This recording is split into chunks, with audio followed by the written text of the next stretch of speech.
भारत और जापान के बीच एक बड़ी डिफेंस डील की तैयारी।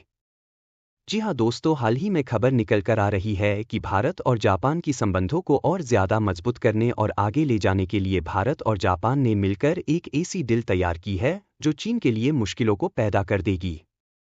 भारत और जापान के बीच एक ऐसी डिफेंस डील हुई है जो भारत और जापान के नौसेना को जबरदस्त धार देने वाली है। इसके तहत भारत जापान से नौसेना के लिए एंटेना खरीदने की योजना बना रहा है। यह भारत को उसका पहला बड़ा रक्षा निर्यात होगा। इस सौदे की घोषणा मंगलवार को दिल्ली में भारत जापान मंत्रिस्तरीय बैठक के दौरान की गई। इस एंटेना की मदद से भारतीय नौसेना समुद्र में अपने दुश्मनों का शिकार करेगी।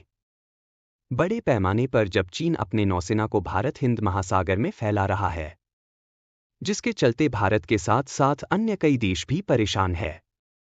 जब चीनी नौसेना दक्षिण चीन सागर से लेकर अफ्रीका महाद्वीप तक अपनी उपस्थिति बढ़ा रही है, तब जरूरी यह है कि दुनिया मिलकर अपने अपने रक्षा बेड़े को मजबूत करे और इसी लिहाज से भारत और जापान के बीच यह डील बड़ी मजबूत दिखाई दे रही है।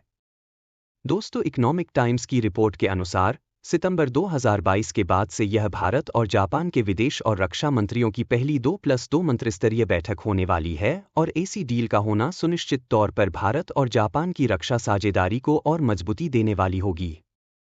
2+2 मंत्रिस्तरीय बैठक भारत और जापान के बीच उन संबंधों को मजबूत करता है जो कई सालों से लगातार मजबूती के साथ खड़े हैं। बैठक के पिछले संस्करण में दोनों देशों ने सहयोग बढ़ाने की संभावनाओं पर चर्चा की थी। ऐसे में आगामी बैठक में रक्षा उद्योग साझेदारी को बढ़ावा देने के लिए ठोस उपाय किए जाएंगे। दोनों पक्ष संयुक्त अभ्यास की गुणवत्ता और मात्रा के साथ साथ क्वाड सदस्यों के मालाबार अभ्यास पर भी ध्यान केंद्रित करेंगे।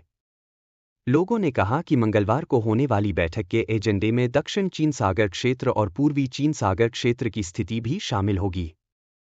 दोस्तों, चीन के खिलाफ भारत और जापान कई बड़ी रणनीतियां बना रहे हैं।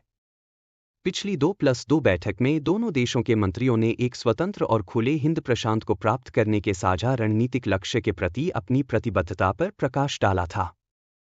उन्होंने आसियान की एकता और केंद्रीयता के लिए अपने मजबूत समर्थन और हिंद प्रशांत पर आसियान दृष्टिकोण के लिए अपने पूर्ण समर्थन को भी दोहराया था, जो कानून के शासन, खुलेपन, स्वतंत्रता, पारदर्शिता और समावेशिता जैसे सिद्धांतों को कायम रखता है।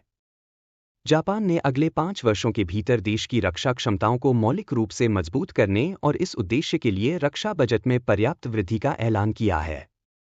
दोस्तों, इस डील का खास मकसद यही है कि भारत जापान से अपने नौसेना के लिए नोरा 50 नौसैनिक जहाज संचार एंटीना खरीदना। आखिर यह एंटीना क्या है और इसका काम क्या होता है? आइए इस बारे में विस्तार से जान लेते हैं।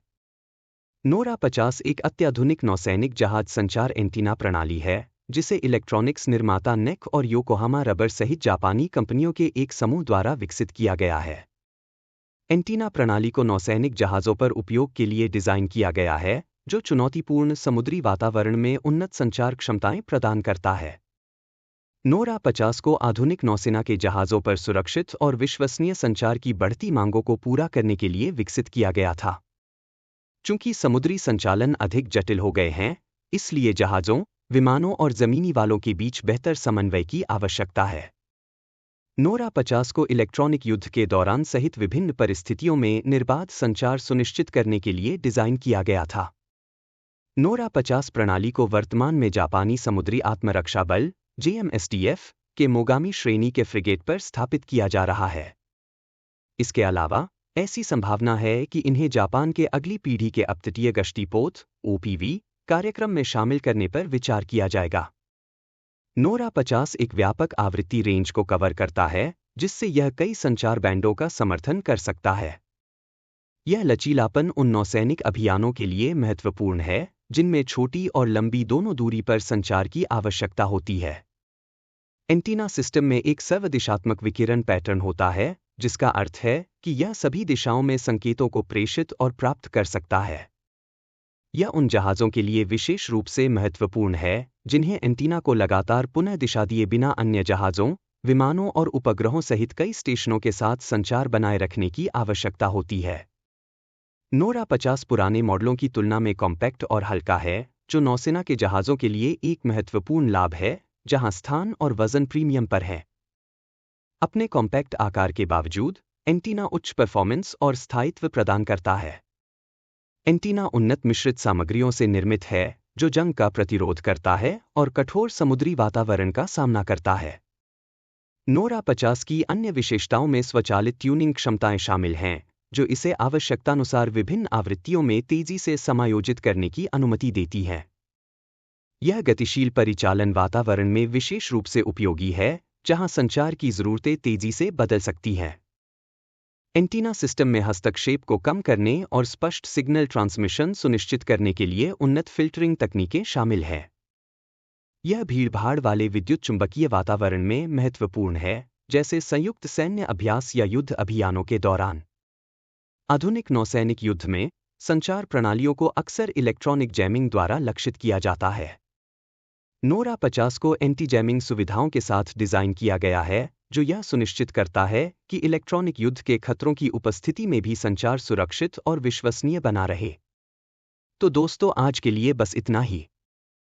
हम आपके लिए और रोचक वीडियो लाते रहेंगे। वीडियो अच्छा लगा हो तो लाइक और चैनल को सब्सक्राइब जरूर कर दीजिएगा, इससे हमारी काफ़ी मदद हो जाएगी। जय हिंद, जय भारत।